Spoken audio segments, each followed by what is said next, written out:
నీకోసం వచ్చేసాను ఛాయ. ఛాయ,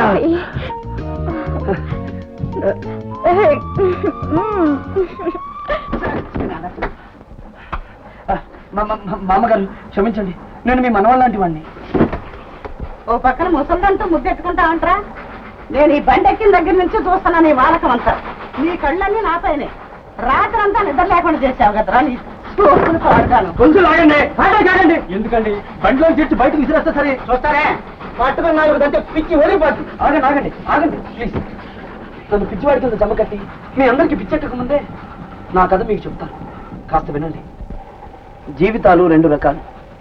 ప్రవాహంతో కొట్టుకుపోయేవి, ప్రవాహానికి ఎదురీదే జీవితాలే కథలవుతాయి, చరిత్రలవుతాయి. నా చరిత్ర ప్రారంభమైంది నా కాలేజీ. ఇదే నేను చదువుకున్న కాలేజ్. ఇక్కడే నా డిగ్రీ పూర్తి చేశాను. ఇక్కడ చదువుకుంటుండగానే నా జీవితం అనుకోని విధంగా మలుపు తిరిగింది. ఈ బస్సులో ప్రయాణం చేసే విద్యార్థుల్లో నేను ఒకడిని. నా ప్రేమ జీవితం ప్రారంభమైంది ఈ బస్సులోనే.